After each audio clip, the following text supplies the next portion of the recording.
Olá, tudo bem? Eu sou Mônica Ferreira e seja muito bem-vindo ao canal Escute Bem.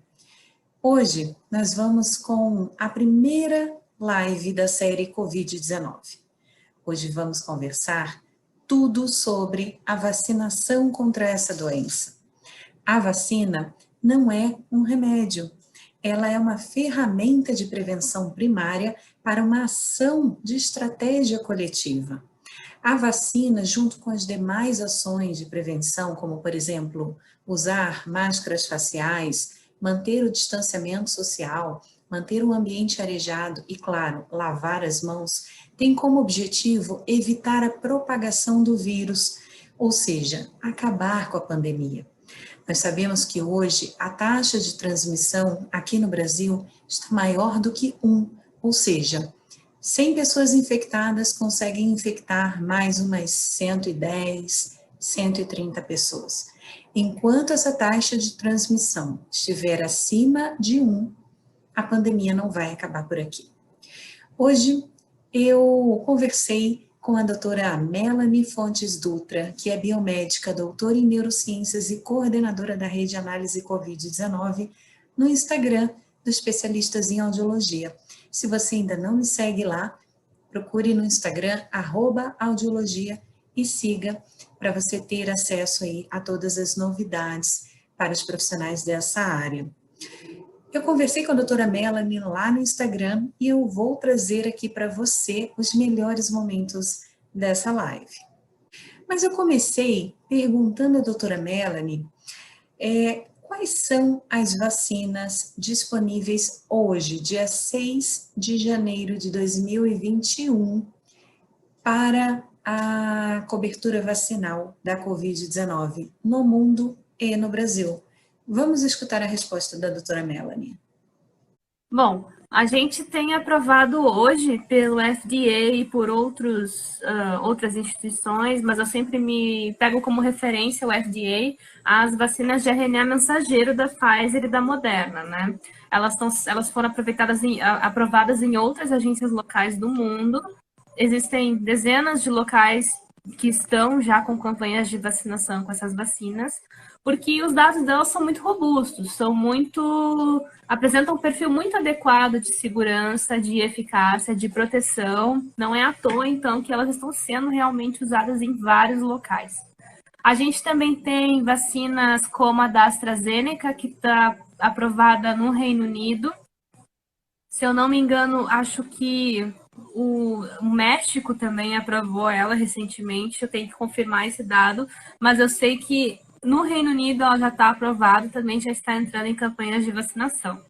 A gente tem outras como a Sputnik V, que está aprovada ali na Argentina, né? Essa é uma vacina que a gente não tem muita transparência sobre os dados dela, o que é algo muito negativo, assim, para a gente poder, porque prejudica muito o nosso entendimento sobre a extensão dos achados, mas eu espero que em breve a gente possa ter uma disponibilidade aí desses dados. Mas o que hoje nós estamos vendo é uma campanha de vacinação que está tendo como base vacinas de RNA mensageiro, vacinas de adenovírus principalmente, né? A gente já tem também algumas vacinas que estavam aprovadas emergencialmente em locais muito específicos, como a China, que estavam aprovadas ainda com a fase 3 em condução, né? Então, é uma estratégia que eles adotaram para já ir vacinando pessoas de risco, pessoas estratégias, apesar da investigação estar ocorrendo. Então, é algo que eu particularmente olho com bastante ressalva, porque essas vacinas, na minha concepção profissional, devem ser aplicadas no momento em que a fase 3 for concluída, mas, dado a exceção que nós estamos nos encontrando hoje, que é uma pandemia que afeta mundialmente, é uma crise sanitária muito relevante, em alguns locais isso foi feito, né? Então, essas vacinas, por exemplo, de vírus inativado, como da Sinopharm, elas estavam aprovadas já emergencialmente, pelo menos na China, para uso militar. Então, os militares estavam sendo vacinados com essa candidata. Então, nós temos essas, né? Para nós, aqui no Brasil, as que são relevantes são essencialmente as que estão sendo desenvolvidas aqui ou as que utilizam amostras de participantes do país para compor suas investigações, né? Porque através dessa participação do Brasil, a gente pode estabelecer acordos, a gente pode estabelecer algum tipo de transferência de tecnologia, alguma coisa a partir desse sentido. Então, a gente tem, por exemplo, a Coronavac, que está sendo desenvolvida aqui pelo Instituto Butantan, que é uma vacina fundamental para nós. A gente tem a da AstraZeneca. A da AstraZeneca, a fase 3 dela foi finalizada, ela já está aprovada ali no Reino Unido, mas ela precisa ainda, a AstraZeneca já anunciou que vai fazer uma ampliação para aumentar a robustez dos dados dele, principalmente com pessoas mais velhas, acima de 55 anos. A gente tem também a da Pfizer, que é super relevante para nós, teve participação do Brasil e a gente está perdendo muito a oportunidade de fechar um acordo interessante com ela. E, por fim, a gente tem a da Johnson Johnson, que está sendo testada aqui, é uma vacina de uma só dose, então ela é super, super, super interessante, dá para vacinar mais pessoas dessa forma. E é uma vacina de adenovírus também, né? Tem uma logística mais facilitada para a gente distribuir aqui dentro do país. A gente ainda não tem os dados da fase 3 da Johnson Johnson, mas parece que agora no início do ano talvez ocorra algum anúncio, né, para a gente poder já começar a ver como está sendo a resposta dessa vacina candidata frente ao ensaio clínico de fase 3. Então, essas seriam as que a gente tem que estar de olho, que a gente tem que estar acompanhando, porque pode surgir daí uma oportunidade de estabelecer algum acordo, algum tipo de negociação, né? Diante de tantas dúvidas, de tantas fake news que nós encontramos por aí, eu tive que perguntar a ela: tem vacina melhor ou vacina pior? Já que nós sabemos que elas têm eficácias diferentes. Eu acho assim, ó, que não é porque a gente não tinha uma tecnologia aprovada que a gente deve desconfiar dela. Por exemplo, a de RNA mensageira a gente aprovou esse ano, a primeira foi a da Pfizer, só que a gente está há 30 anos investigando essa tecnologia, 30 anos coletando dados e aprendendo sobre essa tecnologia em múltiplos contextos, né? Então, não é algo que nós criamos ontem e foi aprovado hoje. Não é algo que nós estamos experienciando antes de ontem estar aprovado hoje. É algo que nós estamos há 30 anos debruçados e finalmente conseguimos aplicar para um contexto muito relevante. Para um contexto assim, se vocês imaginarem, por exemplo, essa vacina de RNA, ela vai ajudar não só no contexto da Covid, mas em vários outros contextos. Eu posso, por exemplo, desenhar imunoterapias, terapias para câncer, utilizando essa tecnologia e propor daqui a pouco ferramentas que podem fazer diferença na vida de uma pessoa enferma.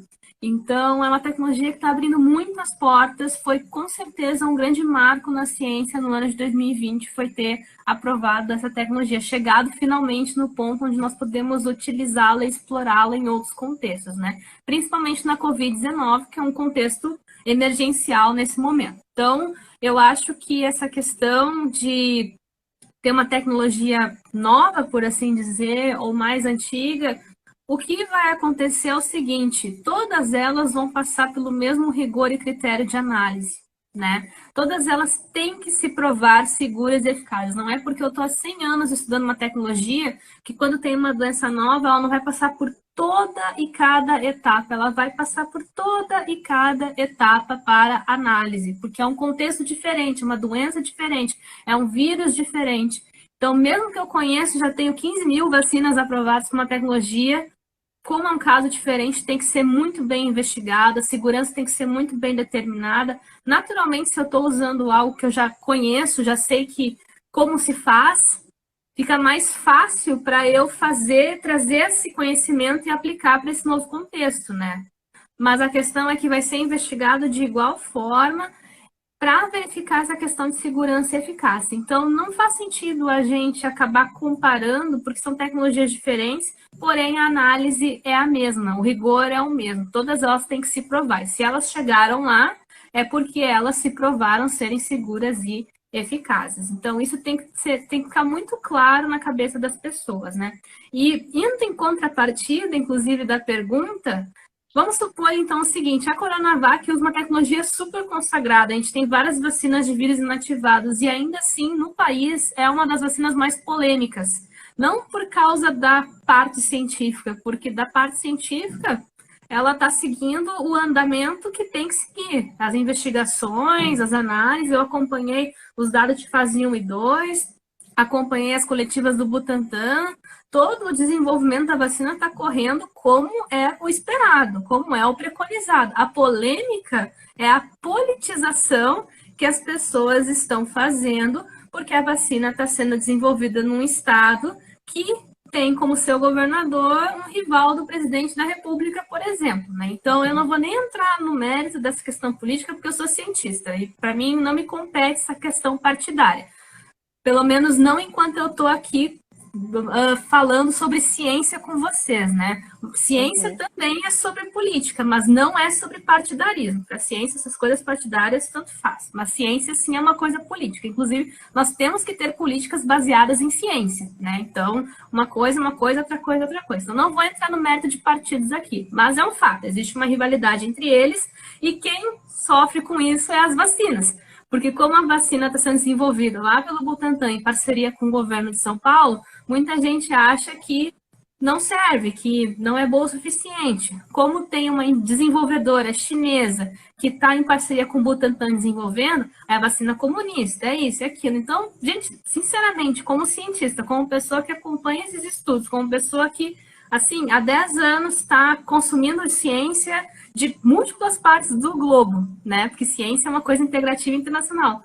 Tanto faz se é da China, da Rússia, da Indonésia, do Cazaquistão ou do Brasil. Vai passar pelo mesmo critério, pelo mesmo rigor, pelas mesmas análises, porque é um método universal, é um método internacional. A ciência que eu, Melanie, faço hoje no laboratório que eu participo, ela tem que seguir os rigores do método científico que o fulaninho lá, sei lá, da Coreia do Sul, quando vai fazer o mesmo experimento, também tem que seguir. Então, essas questões de politização que está acontecendo, elas são muito prejudiciais mesmo, porque para a ciência, tudo está seguindo conforme o método, e isso só faz com que as pessoas tenham a falsa impressão de que existe um viés quando não tem. Né? Quando simplesmente não tem. Então, por isso que eu sempre falo para as pessoas, abandonem essas concepções e olhem com os olhos da ciência. Olhem com a ótica do conhecimento, porque é a única lente que nós temos que usar para nos debruçar sobre esses dados, né? São tantos tipos, né? Mas, doutora Melanie, essas vacinas protegem contra a doença ou elas não permitem o agravamento da Covid-19? Eu fiz essa pergunta para ela. Veja só a resposta.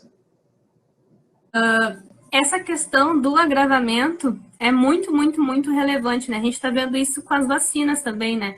Que ainda que a eficácia não seja tão alta, elas são capazes de prevenir o agravamento nos casos. Eu sempre comento com os meus colegas e com pessoas que me perguntam o seguinte, porque muita gente vem, por exemplo, dizer para mim o seguinte, mas uma vacina pouco eficaz, então não vai nos servir, né? Nossa, vai nos servir muito, porque a gente tem que pensar como uma estratégia de população, né? A gente tem que pensar que não é eu, indivíduo, é eu na sociedade, né? Então, por exemplo, ainda que uma vacina tenha 50% de eficácia, a OMS diga 50% para cima que recomenda. Bom, 50% para dentro. Se essa vacina já imunizar 50% de uma sociedade, a transmissão vai cair. Provavelmente, né, como é 50%, eu vou precisar imunizar o máximo de pessoas possíveis para conseguir ter 50% da minha sociedade protegida. É muito aquém da cobertura vacinal. A cobertura vacinal provavelmente deve estar por volta de 70%, 80%, vamos supor, né? A gente ainda não tem esse dado muito bem consolidado. Mas, dada a transmissão rápida do vírus, imaginamos que é isso. Então tá, mas a questão é a seguinte, muitas dessas vacinas previnem 100% dos casos, 90% dos casos.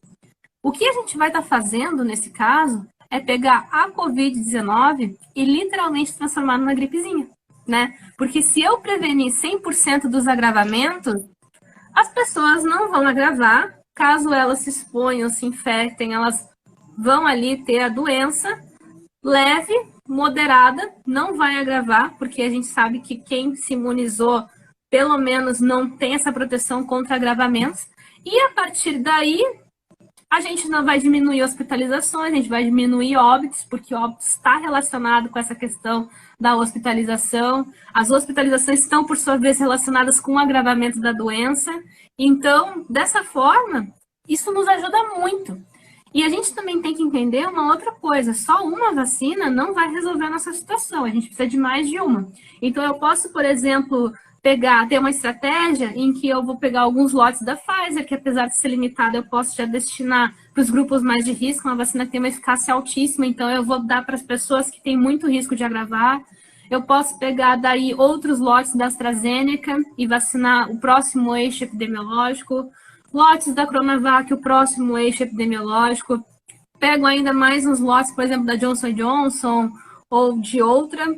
Então, a ideia é justamente a gente trabalhar com mais de uma opção. A gente tem mais de uma opção hoje para poder trabalhar, né? A gente tem 2 vacinas já aprovadas pelo FDA, a gente já tem outras vacinas que, apesar de não estarem aprovadas pelo FDA, estão aprovadas em outros locais que a Anvisa pode autorizar, que ela leve em consideração a análise desses locais. Então, é só solicitar uma autorização que ela vai analisar e daí vai dar sequência ao processo, então é possível também.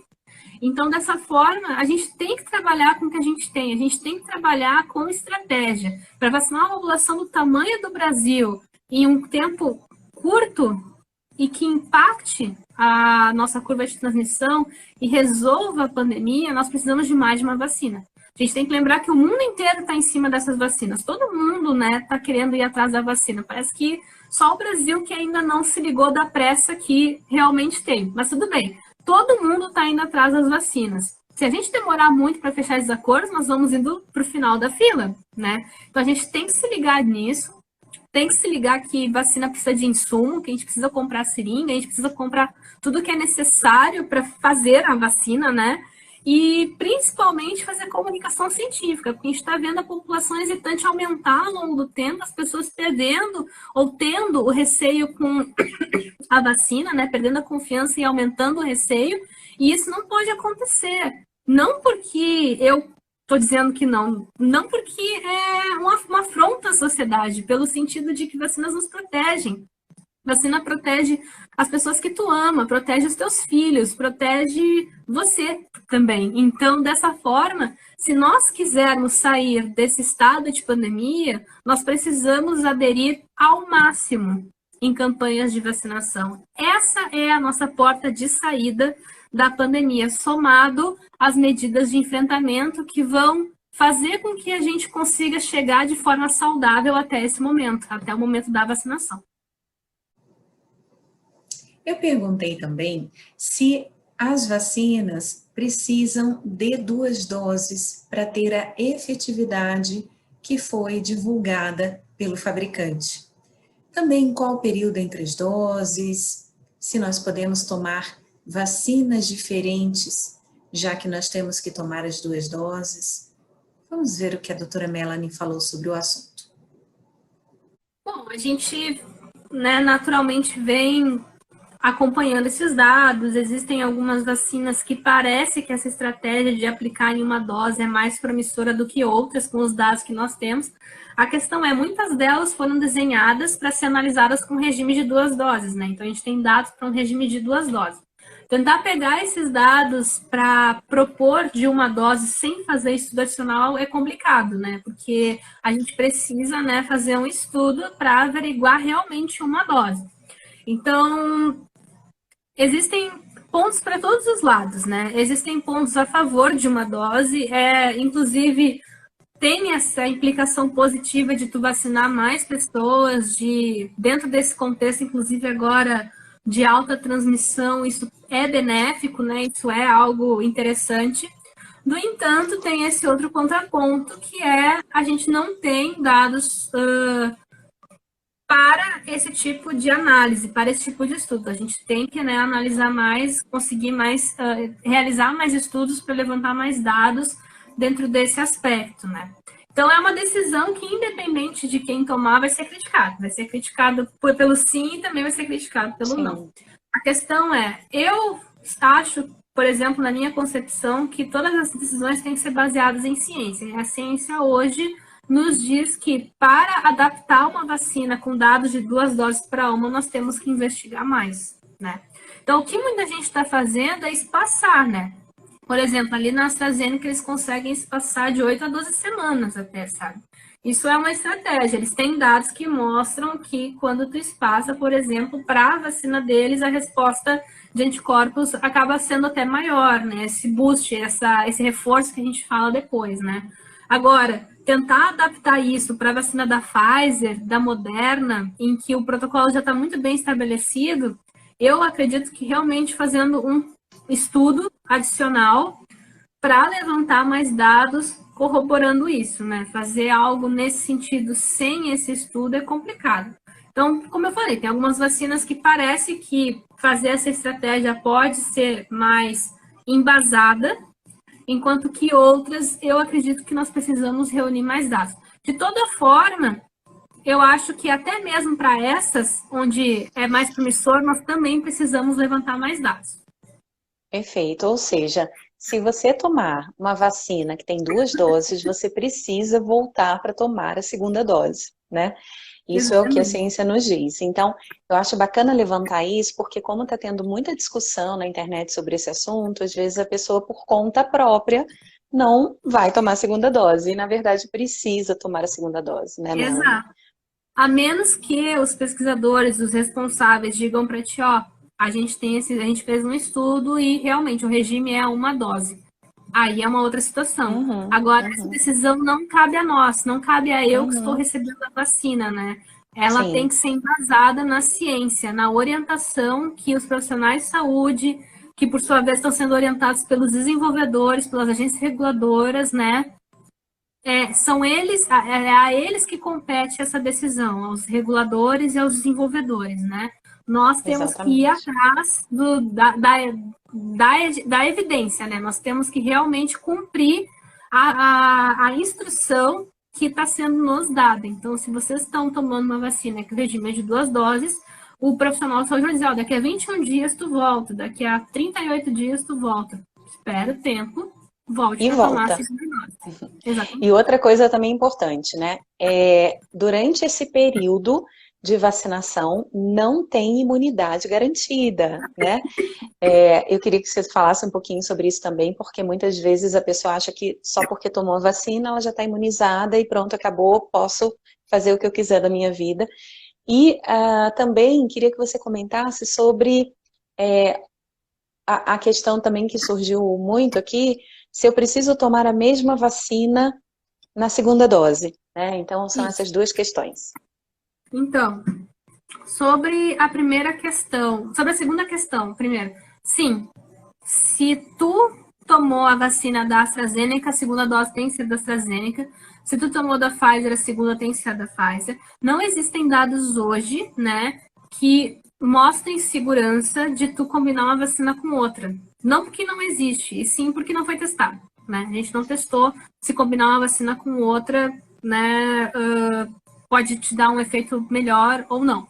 Então, se a gente não tem estudos mostrando o benefício disso, hoje, né, esses estudos ainda precisam ser desenvolvidos, nós não faremos, então, né? Nós temos que seguir o que o estudo está nos orientando, né? A aprovação emergencial é justamente isso, é a gente se orientar, né? A gente ter essa orientação de ir vacinar os grupos que foram realmente analisados, né? E no período enquanto estamos em pandemia, né? Isso que a aprovação emergencial nos diz. Então, para a primeira pergunta é isso. Qual que é a segunda mesmo? A segunda é com relação às medidas de enfrentamento que não podem ser negligenciadas após a vacinação, né? Exato, porque acontece o seguinte, o corpo precisa de um tempo para formar a resposta imunológica. Então, se eu me vacino hoje, só daqui a 7, 10 dias meu corpo vai começar a montar anticorpos, células especialistas de defesa, porque leva um tempo até tu recrutar essas células, até elas se diferenciarem em células que vão ter aprendido a reconhecer o novo coronavírus, as partezinhas dele. Então leva um tempo, né? Então, mesmo que daqui a 10 dias após a primeira dose eu tenha começado a fazer uma resposta, não é a resposta final, né, pessoal? Se o regime é de 2 doses, os dados de eficácia que eu tenho é para 2 doses. Então, aqueles 95%, por exemplo, é depois de tomar a segunda dose. Então, há 10 dias após a primeira dose, eu não vou estar com 96%, eu não vou estar explorando essa eficácia populacional de 95%. Então, se a gente tem esse dado para 2 doses, enquanto eu não receber a segunda dose, e tem que esperar um tempo após a segunda dose também, porque esse reforço leva um tempo para o corpo ir lá, processar, e aí montar ainda mais células, né, para reforçar essa imunidade. Então, dentro dessa brincadeira aí, considerando, por exemplo, essas vacinas da Pfizer, que o período entre a dose 1 e a 2 é menos que um mês, a gente está mais ou menos um pouco mais de um mês, né, preparando o corpo para montar essa resposta entre a primeira e a segunda dose, considerando esses tempos, né, do espaçamento e que o corpo precisa montar a resposta. Então, vamos supor que eu tomei a segunda dose no fim do mês e daqui a 7 dias o meu corpo já está com reforço, 100%, me imunizei, né? Agora, estou protegido? Depende. Tu até pode estar protegido, né, de não desenvolver a doença, mas a gente não sabe se tu transmite ou não. Então, daqui a pouco, se tu ainda for capaz de transmitir, tu tá auxiliando a circulação do vírus, ainda que tu esteja protegido, e pode estar prejudicando a pessoa do lado que é suscetível. Tem isso. Segundo, quando que eu posso, então, me liberar das medidas de enfrentamento, do uso de máscara, distanciamento? Só quando a gente atingir a cobertura vacinal. Mas o que é a cobertura vacinal? Cobertura vacinal é a porcentagem de pessoas de uma população que, ao estar imunizado, protegerá quem não está imunizado. É como se essa pessoa aqui fosse suscetível e, por eu ter cobertura vacinal, algumas pessoas que estão ao lado dela estão imunizadas, né? Apesar dessa estar suscetível, as pessoas que estão ao redor delas fazem uma barreira imunológica e o vírus não chega nessa pessoa aqui. Então, o vírus vai cada vez mais encontrando dificuldade à medida que eu tenho mais pessoas imunizadas na população e a transmissão começa a cair. E é somente quando essa transmissão cai que nós poderemos experienciar a flexibilização das medidas de enfrentamento. Então, vocês têm que continuar, nós temos que continuar com as medidas de enfrentamento antes de tomar a vacina, durante, depois da primeira dose, depois da segunda dose, até a cobertura vacinal.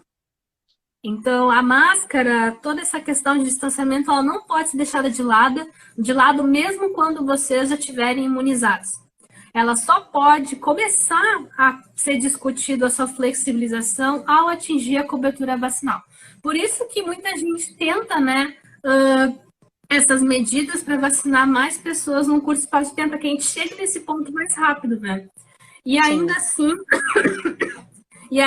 a gente está lidando com muita população relutante, que pode se vacinar, mas não quer. E isso prejudica, vai nos atrasar de chegar nesse ponto, né? Então, todos nós queremos sair da pandemia, mas nós precisamos aderir a essas medidas, tanto do enfrentamento quanto da vacinação, para poder sair dela, né? Essa é a nossa moeda de troca, por assim dizer. A menos que os pesquisadores, os responsáveis, digam para ti, ó, a gente fez um estudo e realmente o regime é uma dose. Aí é uma outra situação. Agora, essa decisão não cabe a nós, não cabe a eu que estou recebendo a vacina, né?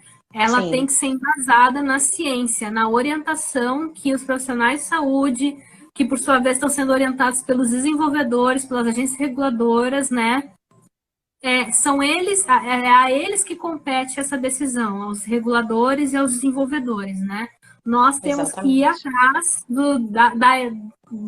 da evidência, né? Nós temos que realmente cumprir a instrução que está sendo nos dada. Então, se vocês estão tomando uma vacina que o regime é de 2 doses, o profissional de saúde vai dizer, ó, daqui a 21 dias tu volta, daqui a 38 dias tu volta. Espera o tempo, volte para tomar a segunda dose. Nós sabemos que quanto mais tempo nós levarmos para acabar com a circulação do vírus, mais risco nós corremos de novas variantes. O Reino Unido anunciou recentemente uma variante da SARS-CoV-2B 1.17. Mas outros países já encontraram essa variante, inclusive aqui, o Brasil.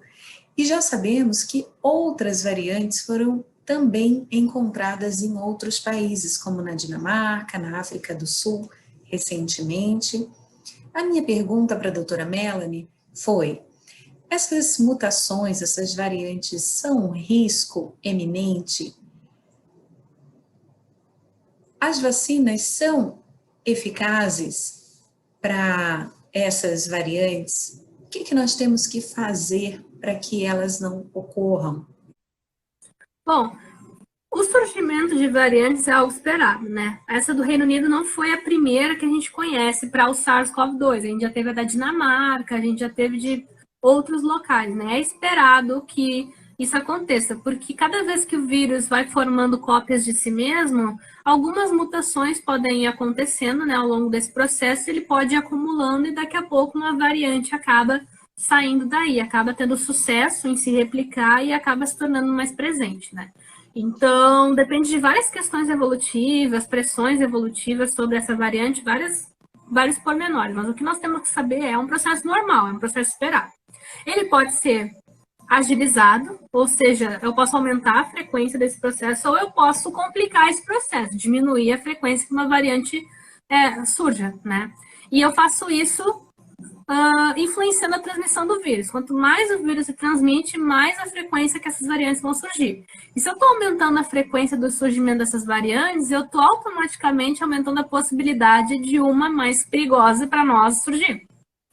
A maior parte das variantes, elas não são perigosas, a gente mal sabe delas, né? São poucas que a gente acaba tendo conhecimento, que acabam tendo uma presença na população, né? E ainda em relação a elas, são poucas que têm uma mudança significativa, que vai conferir alguma funcionalidade para o vírus, porque em geral não confere nada, né?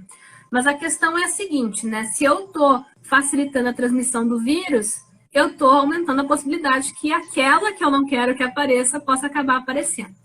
Da mesma forma, se eu faço adesão às medidas de enfrentamento, eu estou dificultando a transmissão do vírus, então eu estou diminuindo a chance de uma variante mais perigosa, né, mais importante aparecer. Tá, eu tenho certeza que você também está com essa dúvida, né? Quem já teve Covid precisa tomar a vacina? Vamos entender que nós temos aí grupos assintomáticos, grupos com sintomas leves e, claro, pessoas com sintomas graves da doença. Existe a questão da carga viral e existe também a resposta imune do próprio organismo. Tudo isso diz se você tem propensão à reinfecção, à transmissão. Isso aí tem gerado alguma dúvida e também foi uma pergunta feita para a doutora Melanie. Bom, é possível ser reinfectado? E também, quem já teve Covid precisa tomar a vacina? Vamos ver o que ela respondeu. É possível sim se reinfectar, mesmo eu tendo imunidade, né? E não estou falando da imunidade da vacina, estou falando, por exemplo, eu peguei Covid, me recuperei e tenho anticorpos, tá? Então é possível que eu me reinfecte. Daqui a pouco os anticorpos que eu criei são para partes do vírus que variam bastante. Então, se eu me contaminei com a variante A e os anticorpos que eu tenho específico para A, se eu acabar me expondo para B, os meus anticorpos já não conseguem reconhecer muito bem essa B e eu acabo me reinfectando com ela. Tem que produzir mais anticorpos para pegar essa B. No caso da vacina, a gente está estudando, antes de fazer a vacina, estuda muito o vírus. A gente estuda demais o vírus. Por isso que o sequenciamento foi super importante, por isso que toda essa questão de tu fazer a vigilância genômica do material genético dessas variantes é importante, porque eu preciso conhecer elas, né? Conhecer exatamente onde está variando e se essa região tem maior frequência ou não de variar. Porque tu tem regiões no vírus que variam, né? Que tem uma frequência de variação maior, e outras que não, que são mais conservadas, que elas são mais parecidas entre o vírus A e o vírus B, né? Essas são interessantes. Se eu fizer uma vacina contra uma região que é bem parecida entre as variantes, ainda que a pessoa se exponha a variante A, variante B, variante C, é muito provável que a vacina vai conferir uma imunidade que abrange todo mundo, né? Então, a gente estudou muito para elencar moléculas promissoras para fazer vacinas, porque a gente estava atrás desses locais que são conservados, que não variam muito no vírus, né? Que não sofrem uma pressão muito grande de variação. Então, dessa forma, as vacinas têm uma capacidade muito grande de abranger várias variantes. Por isso que eu sempre falo também que quem teve Covid é importante se vacinar quando for possível, porque a imunidade que a vacina vai promover é mais abrangente, é mais robusta e provavelmente é mais duradoura do que a imunidade natural que a pessoa adquiriu após a infecção. Então, é importante ter isso em vista, né? Porque esses casos de reinfecção, ainda que eles sejam um pouco frequentes, né? A gente não vê eles toda hora, né? Mas eles não são raros, eles são pouco frequentes. Eles são preocupantes, porque, em geral, a pessoa tem reinfecção, ela acaba tendo um quadro mais agravado do que o primeiro, né? A reinfecção acaba conferindo uma gravidade maior em relação ao primeiro, a pessoa fica pior, né? Eu já ouvi vários casos de gente que era sintomático na primeira infecção e teve sintomas na segunda, de gente que teve sintomas leves na primeira e precisou de internação na segunda.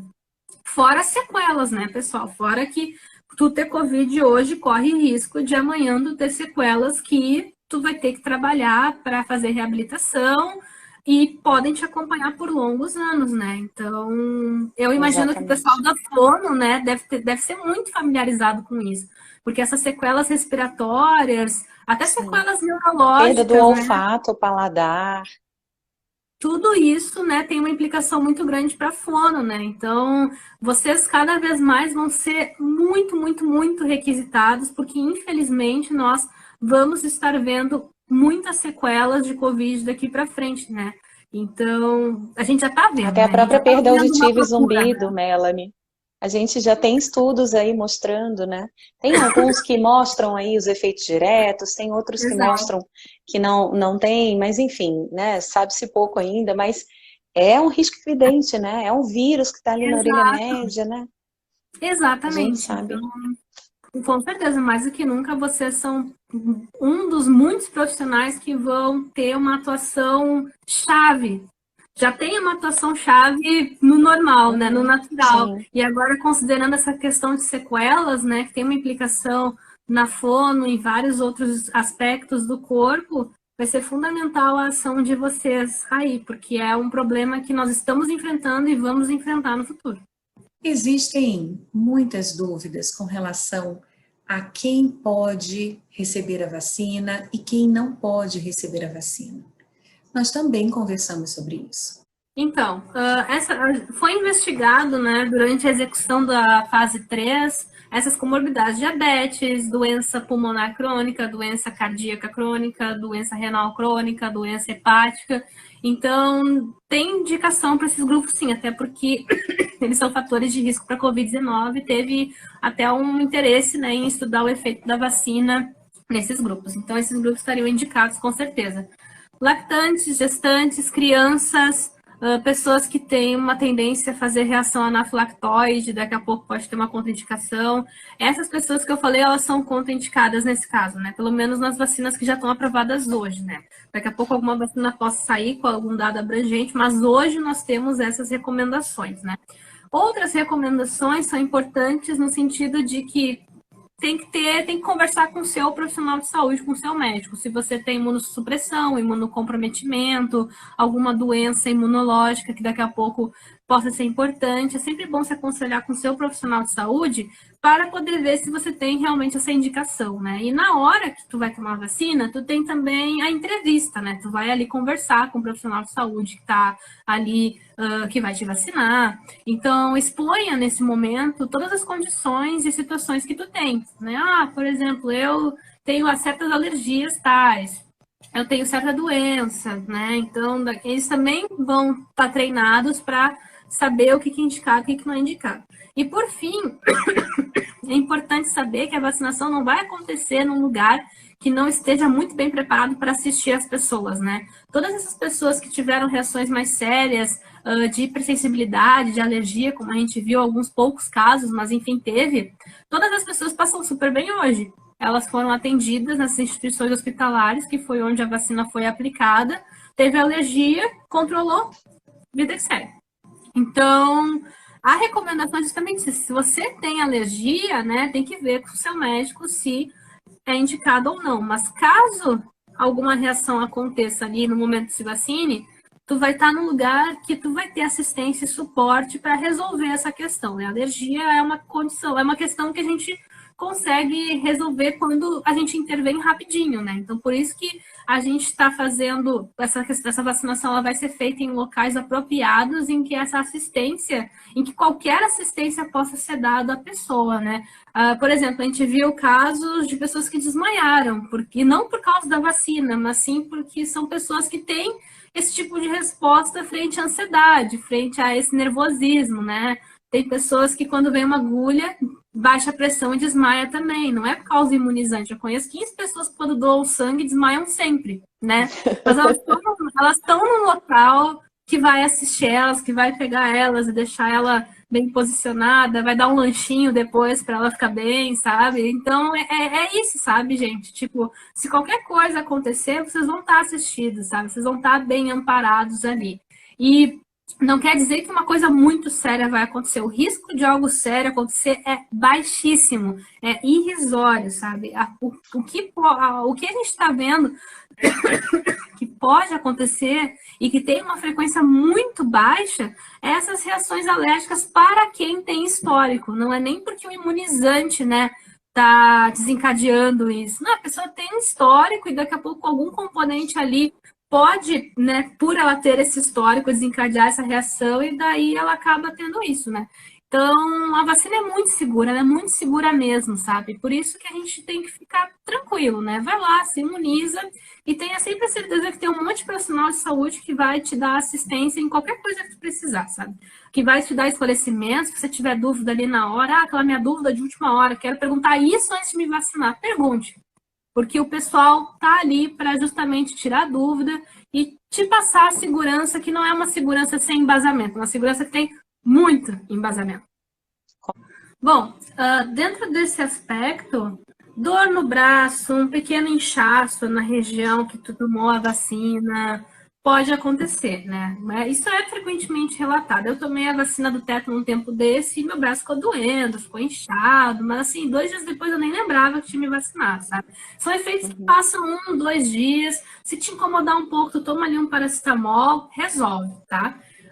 Dor de cabeça, fadiga, cansaço, até porque tu tá estimulando o sistema imunológico, às vezes a pessoa fica com um pouco mais de cansaço pela própria estimulação, né? Pelo sistema imunológico estar lá reconhecendo e começando a fazer a resposta. Então, isso é normal, pode acontecer, né? No dia que tu se vacinar, tenha um dia leve, um dia tranquilo, né? Fique em casa se tu puder, repousando, ajudando o teu corpo, deixando o teu corpo disponível para fazer o que ele tem que fazer, processar aquela informação que ele está recebendo.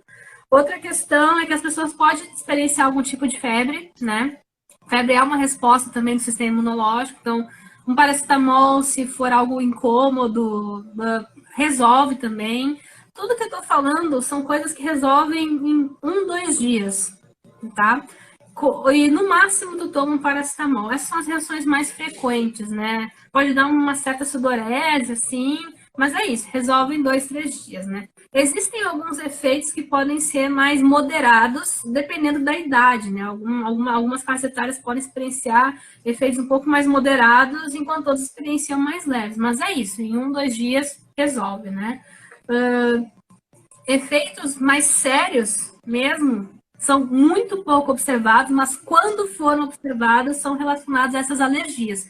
E a alergia é algo que ocorre na hora, né? Tu se vacinou, poucos minutos depois, se for o caso, tu vai ver uma reação alérgica. Aquela coisa, né? Eu tô aspirando o quarto, né? Se eu entro em contato com o pó, é rapidinho que os meus olhos incham, meu nariz já incha também, dá aquela rinite. Então, a alergia é isso, né? É aquela reação que acontece no momento em que tu foi exposto, né? Não vai acontecer daqui a 20 anos, não vai acontecer ali bem pertinho entre a exposição e esse desfecho. Então, o mais sério que nós observamos até agora é isso para quem tem hipersensibilidade, para quem tem histórico de fazer uma reação alérgica a essas condições, né? E mesmo assim, como eu falei, são pessoas que são assistidas naquele momento, são pessoas que vão, então, ser amparadas e vão ficar bem, né? Todo mundo que teve essas reações ficou bem depois. Então, é isso. Ah, mas daqui a 20, 30 anos eu posso desenvolver alguma coisa? Gente, o risco disso é irrisório. A gente está vacinando há décadas com várias vacinas diferentes. Só a BCG vacinou bilhões de pessoas já, né? E aí a gente tem órgãos, comitês científicos que monitoram e fazem vigilância do momento em que a vacina foi aprovada para sempre, sabe? Até o fim. Então, dessa forma, o que tem de cientista monitorando possíveis reações adversas, possíveis efeitos a longo prazo, é muita gente. São órgãos extremamente competentes, né? E a gente tem, por exemplo, aqui no Brasil, um documento que foi lançado com a Anvisa e o Ministério da Saúde, com todas as reações que já foram descritas e se elas têm ou não relação com os imunizantes, né?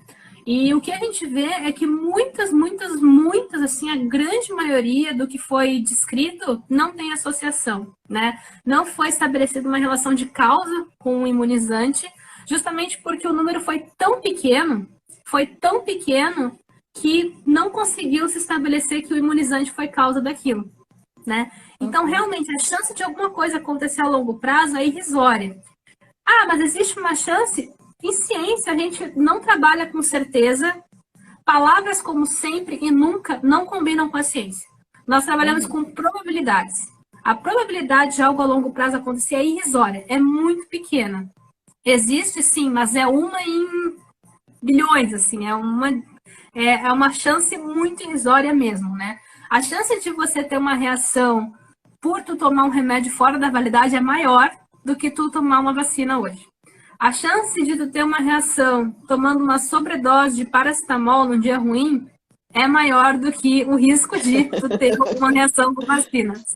A chance de eu misturar remédios ou me automedicar em casa é maior do que o risco que eu tomar vacinas. E por fim, pessoal, a chance de eu pegar Covid, passar por um perrengue por causa disso, né? Agravar, precisar de hospital, me recuperar e ter sequelas que podem me acompanhar. Ou transmitir para alguém ter isso, né? Ou eu transmitir para alguém, né? Alguém que pode ser menos afortunado que eu e acabar agravando e, infelizmente, né, ir a óbito, como a gente vê que acontece. A chance de eu ir a óbito se eu pegar Covid, né? E, por fim, a chance, então, de todas essas questões são muito maiores do que o risco de a vacina te dar alguma coisa a longo prazo. São muito maiores. Então, coloquem na balança, sabe? Muitas das coisas que a gente faz desavisadamente hoje tem um risco muito maior do que um efeito a longo prazo adverso de vacina. Porque vacinas são muito seguras. Muito mesmo. E todo mundo tá de saco cheio da pandemia. Todo mundo quer sair, todo mundo quer voltar para as coisas que são mais familiares para a gente, rotinas são familiares para a gente. Só que é isso, pessoal. Quando a gente está lidando com uma questão de saúde pública, a gente tem que agir enquanto sociedade. Para isso, nós temos que nos vacinar. Nós temos que seguir com as medidas, nós temos que nos vacinar, porque se nós não fizermos isso, a situação vai se complicar ainda mais e vai chegar um ponto em que a gente vai ter que tomar decisões críticas para uma situação crítica. Ninguém quer o lockdown, ninguém quer chegar nesse ponto, mas a gente está vendo em locais como o Reino Unido em que eles chegaram nesse ponto, né? Então, eu particularmente espero que a gente não vivencie um lockdown, não precise vivenciar isso, que a gente consiga, enquanto sociedade, agir para nos proteger, né? Então, dessa forma, quanto mais crítica a situação estiver, mais críticas são as nossas decisões.